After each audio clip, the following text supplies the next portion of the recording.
Deputy CM Pawan Kalyan serious politician కాదంటూ కల్వకుంట్ల కవిత చేసిన వ్యాఖ్యలు ఇప్పుడు రెండు తెలుగు రాష్ట్రాల్లో సంచలనంగా మారాయి.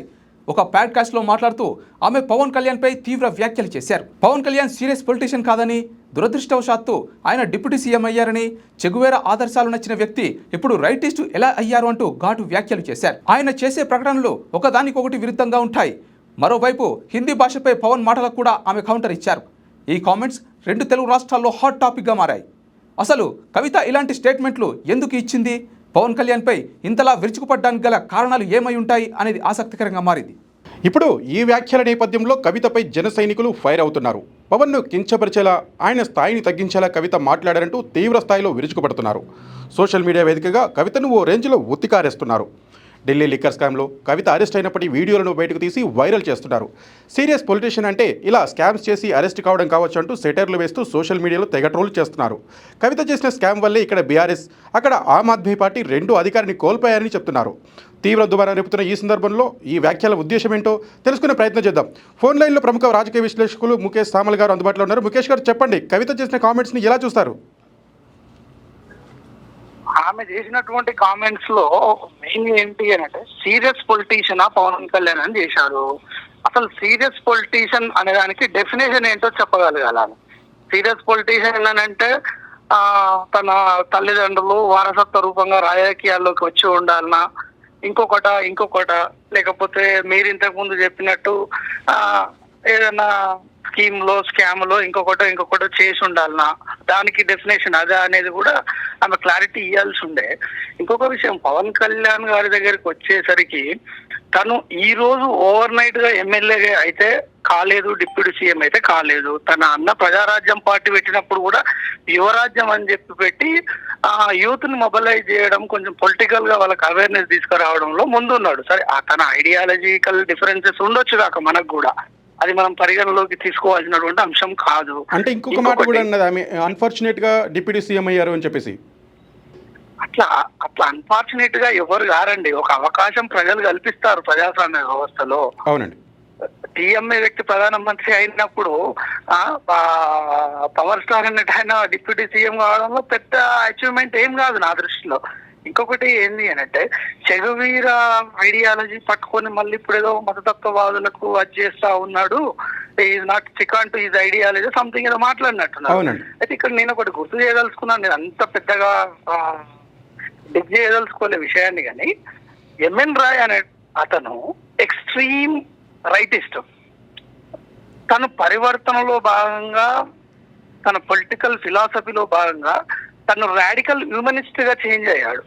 ఓకే, అంటే ఐడియాలజికల్ స్లేవ్ గా ఉండాల్సినటువంటి అవసరం లేదు ఏ వ్యక్తి అయినా.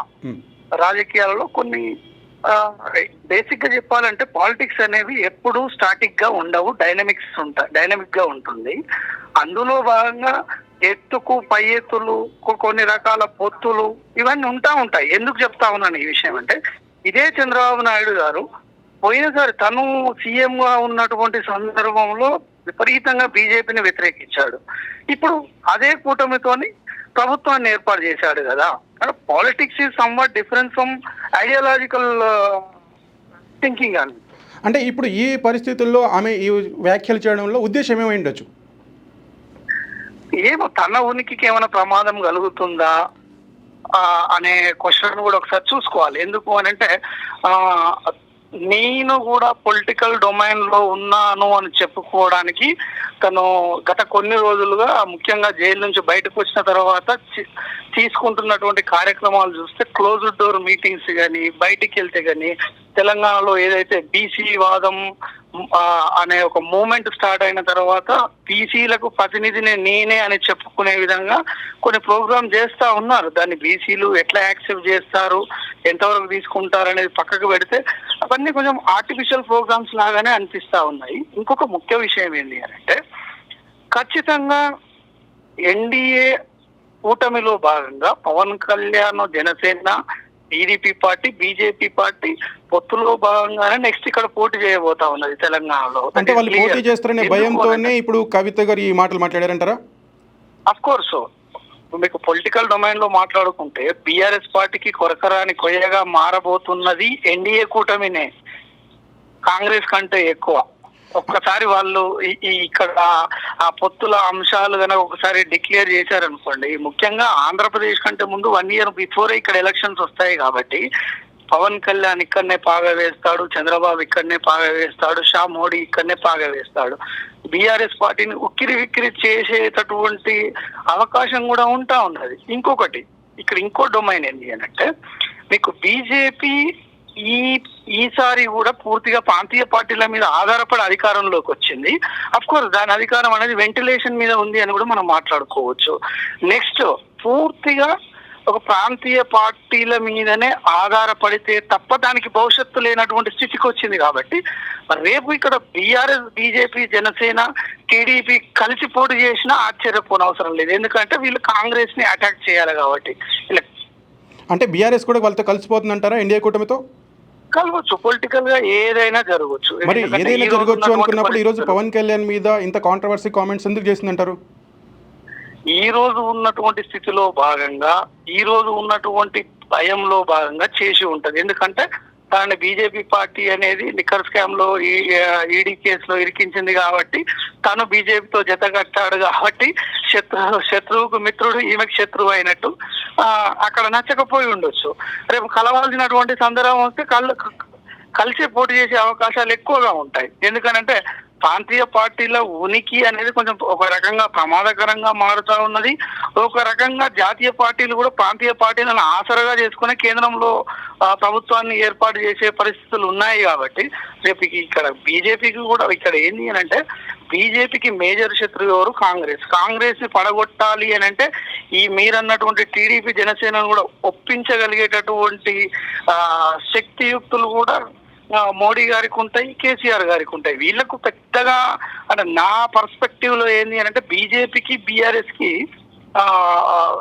పెద్దగా శత్రుత్వం అయితే ఏం లేదు అని అనిపిస్తా ఉన్నది. శత్రుత్వం లేదని మీరు అంటున్నారు. ఓకే, గత కొన్ని రోజుల నుంచి చూస్తుంటే రేవంత్ రెడ్డి గారు కూడా చాలా స్పష్టంగా బీజేపీని మాత్రమే టార్గెట్ చేస్తూ మాట్లాడుతున్నారు. బీఆర్ఎస్ అనేటువంటిది ఇక్కడ లేదు అనే ఉద్దేశంతో బీజేపీ పైన ఎక్కువ ఫోకస్ చేస్తున్నట్టు కనబడుతుంది. మనం నిన్న కూడా కామెంట్స్ చూసాము రేవంత్ రెడ్డి గారు మాట్లాడింది. సో బీజేపీ ఇక్కడ అడుగు పెట్టబడింది, దాన్ని ఒక పొలిటికల్ టాక్టిక్స్ గానే చూడొచ్చు. ఇక్కడ ప్రాంతీయ పార్టీ అయినటువంటి ఏదైతే బీఆర్ఎస్ ఉన్నదో, ఇది మళ్ళీ తన అస్తిత్వాన్ని పునర్నిర్మించుకునే భాగంలో కొంచెం స్ట్రాటజిక్ గా ఉన్నది. కాబట్టి ఇక్కడ బీఆర్ఎస్ అసలు ఈ వీళ్ళ పేరు ఎత్తకపోతే బాగు అనే ఉద్దేశంలో తను వీళ్ళ పేరు ఎత్తకుండా ఇండైరెక్ట్ గా వాళ్ళ పేరు ఎత్తుతా ఉన్నాడు. మీరు గమనిస్తే కేసీఆర్ గారు గవర్నమెంట్ లో ఉన్నప్పుడు కాంగ్రెస్ ని అనకుండా బీజేపీని అనేవాడు కొన్ని రోజులు. ఒక్కసారిగా బీజేపీకి హైప్ వచ్చింది, దాన్ని నిలబెట్టుకోలేకపోయారు. అలాంటి స్ట్రాటజీని రేవంత్ రెడ్డి గారు పోషిస్తా ఉన్నారు. రేవంత్ రెడ్డి గారికి ఇక్కడ ప్రైమరీ శత్రువు వచ్చేస్తే కేసీఆర్ తప్ప మీరన్నటువంటి జనసేన పవన్ కళ్యాణ్ కాదు, టీడీపీ చంద్రబాబు కాదు, బీజేపీ అసలే కాదు. అవును, అంటే ఇప్పుడు ఒకవేళ జనసేన పార్టీ ఇక్కడికి వచ్చినా కూడా ఒంటరికి అయితే పోటీ చేయలేదు కదా, ఖచ్చితంగా టీడీపీతో కలిసే రావాల్సి వస్తుంది.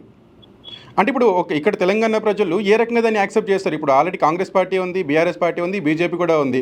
సో అంటే ఇప్పుడు టీడీపీ ఒకవేళ కలిసి వస్తే దీన్ని యాక్సెప్ట్ చేసే అవకాశం ఉంటుంది ఇక్కడ? మనము ఎలక్షన్స్ కూడా ఇంకొక 3 సంవత్సరాలు ఉన్నాయి. ఒక 2 years తర్వాత, అంటే బిఫోర్ ద ఎలక్షన్ 1 year తర్వాత పబ్లిక్ మూడ్ ఏ విధంగా ఉందో అసెస్ చేసి వాళ్ళకు అనుగుణంగా వీళ్ళు పొత్తులకు పోతారు తప్ప పబ్లిక్ యాక్సెప్ట్ చేయనటువంటి సందర్భంలో అటువంటి నిర్ణయాలు తీసుకోరు. కాకపోతే ఏంటి అని అంటే వీళ్ళు వెనుక ఉంటూ నడిపించేటటువంటి అవకాశం కూడా ఉన్నది. రేపు జనసేనకు అగ్రెసివ్ గా నాకు అక్కడ ఇక్కడ నేను విస్తరిస్తాను అనే సందర్భం ఉన్నప్పుడు ఒకవేళ బీజేపీతో తనేమైనా డీవియేట్ అవ్వగలిగితే బీఆర్ఎస్ జనసేన కూడా కలిసేటటువంటి అవకాశాలు ఉన్నాయి. పొలిటికల్ గా మనం దేన్ని శాశ్వత శత్రుత్వం, శాశ్వత మిత్రత్వం ఏది ఉండదు.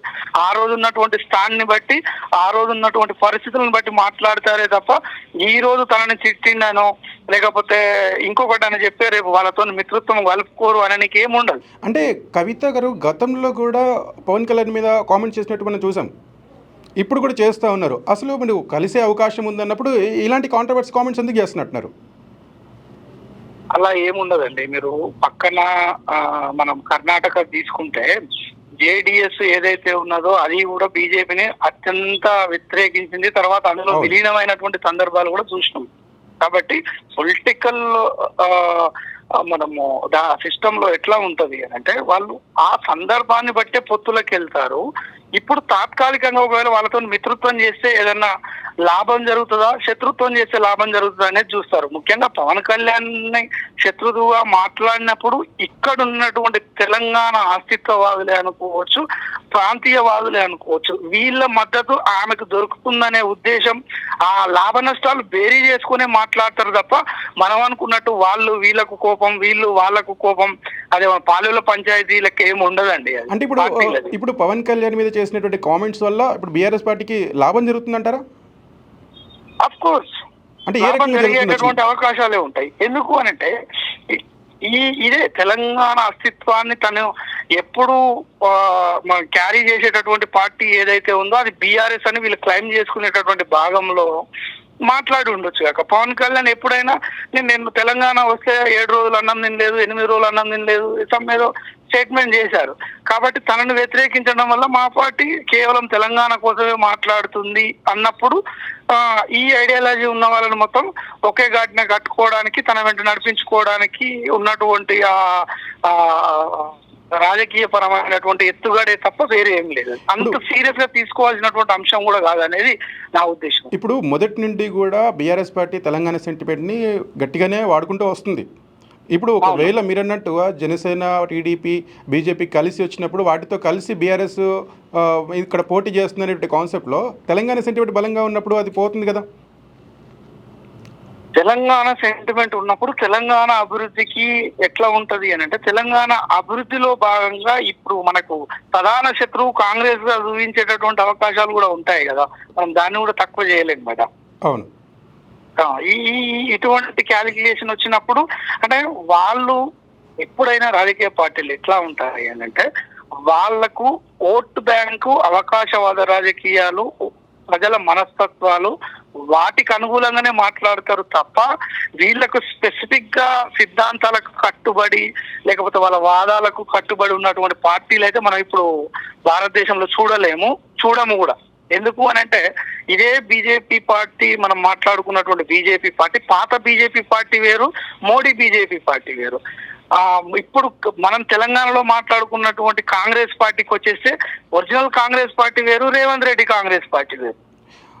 అయితే ఇప్పుడు కవిత మాట్లాడిన దాంట్లో కూడా ఒక పాయింట్స్ తీసుకుంటే, సో ఒకప్పుడు చెగువీర ఆలోచన విధానాన్ని ఎక్కువగా సపోర్ట్ చేసినటువంటి పవన్ కళ్యాణ్ ఈరోజు బీజేపీకి దగ్గరగా అయిపోయాడు.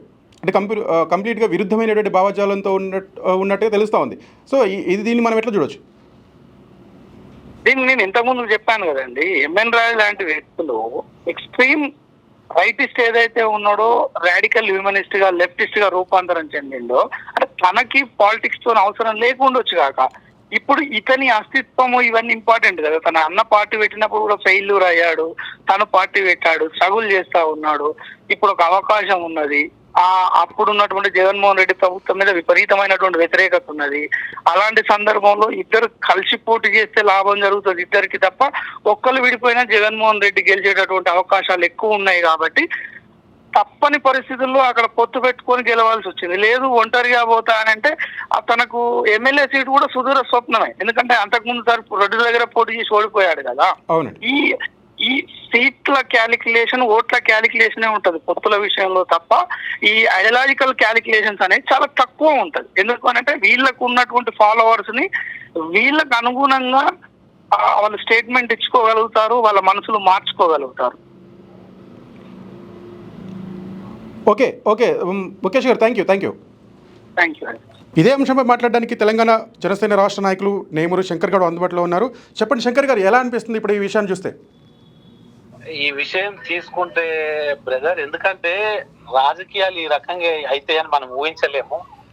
గతంలో జనసేన అధినేత శ్రీ పవన్ కళ్యాణ్ గారు దాదాపు 100 కోట్లు ఆయన సొంత డబ్బు 2 తెలుగు రాష్ట్రాలకు అనేక మంది పేద విద్యార్థులకు అయితేంది, పేద కార్మికులకు అయితేంది అండగా నిలబడ్డ వ్యక్తి జనసేన అధ్యక్షుడు శ్రీ పవన్ కళ్యాణ్ గారు. అవునండి. అది మనం మర్చిపోతే ఎట్లా? కరోనా సమయంలో కానీ, అదేవిధంగా మనకు వర్షాలు వచ్చి చాలా వరకు కొన్ని చోట్ల మునిగిపోతే సీఎం రిలీఫ్ ఫండ్ కింద ఆయన సొంత డబ్బు ఇవ్వడం, ఇవన్నీ మర్చిపోయి పార్ట్ టైం పొలిటీషియన్ అనడం. మీకేమన్నా జగన్ మీద అంత ప్రేమాభిమానం ఉంటే అతని తోటి 2 తెలుగు రాష్ట్రాలలో పొత్తు పెట్టుకొని మీరు ముందుకెళ్ళండి. రాబోయే రోజుల్లో మాత్రం మా ఆలోచన పరిపూర్ణంగా టిఆర్ఎస్ మీద దృష్టి పెట్టబోతున్నాం మేము. ఎందుకంటే మా నాయకుడిని చాలా ఆ రకంగా మాట్లాడడం చాలా బాధాకరం. ఈ రోజుల్లో ఎవరు వినే పరిస్థితి లేదు. అంటే ఈ టైంలో కవిత గారు ఈ వ్యాఖ్యలు చేయడానికి మనం ఏ రకంగా తీసుకోవచ్చు? దీని వెనుక రాజకీయ ఉద్దేశం ఏమైనా ఉంటుంది సార్? 100% రాజకీయంగా రేపు రాబోయే రోజుల్లో మహాకూటమి ఇక్కడ రాబోతుంది. కూటమి ఆధ్వర్యంలో జనసేన అధినేత శ్రీ పవన్ కళ్యాణ్ గారి దృష్టి ఇక్కడ ఉందని వాళ్ళకి తెలుసు. తెలుసు కాబట్టే ముందు నుంచే ఇటువంటి అంశాల మీద మాట్లాడుకుంటూ పోతే అటువంటిది ఏముండదు. ఎందుకంటే ఆంధ్రప్రదేశ్ మీద ఎంతో దృష్టి ఉన్నా తెలంగాణ మీద కూడా మాలాంటి బీసీ బిడ్డలని, ఎస్సీ బిడ్డలని ఒక పదవులు ఇచ్చి ప్రజలలోకి వెళ్ళండి అని చెప్పడం జరిగింది. మా పని మేము చేస్తున్నాము. 2028 ఎలక్షన్ లో మీరు కని విని ఎరగని రీతిలో ఇక్కడ కూడా కూటమి ప్రభుత్వం రాబోతుందని మీ ద్వారా తెలియజేస్తున్నాం. ఓకే, అయితే ఇప్పుడు గతంలో కూడా ఈ ఎమ్మెల్సీ కవిత గారు కూడా ఇవే విషయంపై చాలాసార్లు స్పందించారు. అంటే కాంట్రవర్సీ కామెంట్స్ కూడా చేశారు పవన్ కళ్యాణ్ గారి మీద. ఇప్పుడు చేయడంలో ప్రత్యేకమైనటువంటి రాజకీయ ఉద్దేశం ఏమైనా ఉందా? అంటే వాళ్ళు ఇక్కడికి వస్తున్నారనేటువంటి ఉద్దేశంలో విషయం ఏంటంటే వాళ్ళని మర్చిపోయారు. కవిత గారిని పూర్తిగా తెలంగాణ ప్రజలు కానీ, తెలంగాణ మహిళా సోదరిమణులు కానీ, అదేవిధంగా తెలంగాణ ప్రజలు చాలా బలంగా ఉంటారు. ఎప్పుడైనా ఒకరు ఏదైనా తప్పు చేసిరంటే అది బలంగా మనసులో పెట్టుకుంటారు. మీరు చేసిన పొరపాటు ఏదైతే ఉందో, మీరు చేసిన లిక్కర్ స్కామ్ ఏదైతే ఢిల్లీలో 2 రాష్ట్ర ప్రభుత్వాలు, ఇక్కడ తెలంగాణ ప్రభుత్వము మొత్తం ఓడిపోయి ఇంట్లో కూర్చోరు, అక్కడ ఢిల్లీలో కూడా ఆమ్ ఆద్మీ పార్టీ ఈ రోజు పరిస్థితి, దానికి పూర్తి కారణము కవిత గారి. అది మన ప్రజలందరూ తెలుసు, 2 రాష్ట్రాల ప్రజలకు తెలుసు. అటు ఢిల్లీ అయితే ఏంది, ఇటు తెలంగాణ అయితే. అంటే మేము ఏమంటామంటే మీకు అవకాశం ప్రజలు ఇచ్చినప్పుడు ఆ అవకాశాన్ని వినియోగించుకోవాలి. కానీ ఈ రకంగా స్కామ్లలో మీరుండి ఇవాళ మా నాయకుడు వైట్ పేపర్ లాగా ఉంటాడు. ఆయన క్లీన్ షీట్ నాయకుడు, సొంత డబ్బులు ప్రజలకు ఇచ్చే వ్యక్తి కానీ ఎప్పుడు ప్రజల నుంచి ఆశించిన వ్యక్తి కాదు. ఆయన సినిమాలు చేసుకుంటూ ఎర్ర టెండలో కింద పడి మీద పడి ఏదో చేస్తుంటే వీళ్ళు ఈ రోజు బాగా డబ్బులు సంపాదించి 10 ఏళ్ళు ప్రభుత్వంలో ఉండి ఎక్కడ పడితే అక్కడ వాళ్ళు ఆ డబ్బు ప్రభావం ఈ రోజు రాజకీయాలు నాశనం చేసేదని నేను మీ ద్వారా తెలియజేస్తున్నా. అదే విధంగా వీళ్ళు ఎవరి జాగిరి కాదు. రాజకీయాలు ఎవరైనా ఎక్కడన్నా చేయొచ్చు. తెలంగాణ కావచ్చు, అది ఆంధ్రప్రదేశ్ కావచ్చు. మాది 2 రాష్ట్రాలలో రిజిస్టర్ అయిన పార్టీ. ఇప్పుడు మాకు 2 ఎంపీలు ఉన్నారు, 21 మంది ఎమ్మెల్యేలు ఉన్నారు, 2 ఎమ్మెల్సీలు ఉన్నాయి, చైర్మన్ పదవులు ఉన్నాయి. రాబోయే రోజులు ఇక్కడ కూడా తెలంగాణలో కూడా మీరు చూస్తారు రాజకీయం ఇట్లుంటదా అని. ఎందుకంటే అప్పటి రాజకీయాలు వేరు, ఇప్పటి రాజకీయాలు వేరు. అంటే ఆమె ఇంకొక మాట కూడా అన్నారండి, ఇప్పుడు దురదృష్టవశాత్తు ఆయన డిప్యూటీ సీఎం అయ్యారని చెప్పేసి కూడా ఒక కాంట్రవర్సీ కామెంట్ చేశారు. అంటే ఇప్పుడు ఆయన స్థాయి అది కాదు అని చెప్తున్నారా వీళ్ళు? దురదృష్టవశాతం మన కవిత గారు కూడా జైలుకి వెళ్ళిరేమో అనిపిస్తుంది. ఎందుకంటే ఆమె చేసిన స్కామ్లు మామూలు స్కామా? అవునండి. అది ఎట్లా ఉంటుంది అడిగి ఒకసారి ఆలోచించండి మీరు. తెలంగాణ ప్రజల ఆశల్ని నీళ్లు జల్లిన ఘనత. అంటే ఇప్పుడు పవన్ కళ్యాణ్ కి భయపడే ఇట్లాంటి కామెంట్స్ చేస్తున్నారు వాళ్ళు. తెలంగాణ ప్రజల పరువు తీసేసిన వ్యక్తి ఆమె కవిత గారు. ఆమె కూడా జనసేన అధినేత శ్రీ పవన్ కళ్యాణ్ గురించి మాట్లాడడం అనేది మా దురదృష్టం అని నేను అంటున్నా. ఎందుకంటే ఆమె స్థాయి కాదు. జనసేన అధినేత పవన్ కళ్యాణ్ గారు ఈ రోజు జాతీయ స్థాయిలో ప్రధానమంత్రి గారు మెచ్చుకునే వ్యక్తిగా ఈ రోజు యావత్తు భారతదేశం 140 కోట్ల మంది జనం ఈయన వైపు చూస్తుంటే ఈమె ఏదో ఆమె ఆ ఇంటర్వ్యూ ఇచ్చి ఫోకస్ అవ్వడానికి పార్టీ మా అధ్యక్షుని పేరు వాడుకొని ఫోకస్ అవడానికి ప్రయత్నం చేసిందని మీ ద్వారా నేను తెలియజేస్తున్నాను. ఇప్పుడు పవన్ కళ్యాణ్ అభిమానులుగా, జనసేన సైనికులుగా ఇప్పుడు మీరేం చెప్పగలుగుతున్నారు ఎమ్మెల్సీ కవిత మీద? ఇటువంటి విషయాలు మేము ఎందుకంటే చాలా బాధాకరమైన విషయాలు. మేము ఎప్పుడు కూడా రాజకీయాన్ని కొత్త తరం రాజకీయం చేయబోతున్నాం. వాళ్ళకి అర్థం కాకపోవచ్చు. వాళ్ళు ఫుల్ టైం పొలిటీషియన్స్ అంటే నిజంగా చెప్తున్నా 4 కోట్ల మందికి రేపు ఏ సమస్య వచ్చినా ఇక్కడ ప్రభుత్వం కాంగ్రెస్ ఉన్నా మీరు ఎవరు ఏమున్నా కవిత గారు ఫుల్ టైం పొలిటీషియన్ కాబట్టి ఆమె ఇంటికి వెళ్ళొచ్చు. ఆమె ఎక్కడ ఛాంబర్లు ఉన్నా, ఎక్కడ సెక్రటరియట్లు ఉన్నా, ఆమె ఎక్కడున్నా గానీ 24 గంటలు ప్రజలకు అందుబాటులో ఉంటది. ఆమె ఫోన్ ద్వారా మీ సమస్యలు తెలియపరచండి, ఆమెనే అడగండి. ఎందుకంటే ఆమె ఫుల్ టైం పొలిటీషియన్ కాబట్టి. మిగతా పార్టీలు అన్ని అసలు పార్ట్ టైం పొలిటీషియన్స్. ఏ రకంగా మాట్లాడతారు సార్ మీరు? ఫుల్ టైం పొలిటీషియన్ అంటే ఏంది, పార్ట్ టైం పొలిటీషియన్ అంటే ఏంది ఒకసారి చెప్పుమానండి. ఫుల్ టైం పొలిటీషియన్ అంటే పోయి ఏది టీఆర్ జైల్లో కూర్చోవడమా? ఇటువంటి లిక్కర్ మాఫియా పనులు చేసుకుంటా టీఆర్ జైలు అటువంటి పనులు చేయమంటారా? జగన్మోహన్ రెడ్డి గారిని మెచ్చుకుంటది ఈమె. ఎంతవరకు కరెక్ట్ అండి? జగన్మోహన్ రెడ్డి చరిత్ర తీసుకోండి, అవునండి. 2 తెలుగు రాష్ట్రాల ప్రజల సంపద దోచుకున్న వ్యక్తి గురించి మాట్లాడుతుంది ఆమె. చెప్పండి. ఇప్పుడు చివరిగా జైల్లో పెట్టిరా జగన్మోహన్ రెడ్డిని? పని బాట లేదా డిపార్ట్మెంట్లకు? ఈడీకి, సిబిఐ, సిఐడికి పని లేదా వాళ్ళకి? ఇప్పుడు మీరు యాక్షన్ ప్లాన్ ఏమైనా తీసుకుంటారా ఇప్పుడు ఈ వ్యాఖ్యల పైన? యాక్షన్ ప్లాన్ ఏం లేదు. రాజకీయంగా మేము తెలంగాణలో పక్కాగా బీఆర్ఎస్ మీద దృష్టి పెడతాం. ఇప్పటిదాకా మేము బీఆర్ఎస్ ఏది మేము పట్టించుకోలే. కాకపోతే జన సైనికులు, జనసేన కార్యకర్తలు ఆగ్రహంగా ఉన్నారు ఆమె ఇచ్చిన స్టేట్మెంట్ కి. ఎందుకంటే కేసీఆర్ గారు అంటే ప్రతి ఒక్కరు యావత్తు తెలంగాణ ఆయనను ఒక చాలా గౌరవిస్తారు. అటువంటి కడుపులో పుట్టిన మన కవిత గారు ఈ రకంగా మాట్లాడడం అనేది చాలా బాధాకరమైన విషయం. ఓకే, థ్యాంక్ యూ శంకర్ గారు, thank you. Latest news Telugu మరియు ఇంగ్లీష్ అప్డేట్స్ కోసం ఇప్పుడే క్యూన్యూస్ అఫీషియల్ యాప్ ని ప్లే స్టోర్ నుండి డౌన్లోడ్ చేసుకోండి. సరికొత్త సమాచారాల కోసం క్యూన్యూస్ వెబ్సైట్ ని ఫాలో అవ్వండి. ఛానల్లో ప్రాంతీయ, జాతీయ, అంతర్జాతీయ వార్తలు వీక్షించండి. లైక్ చేయండి,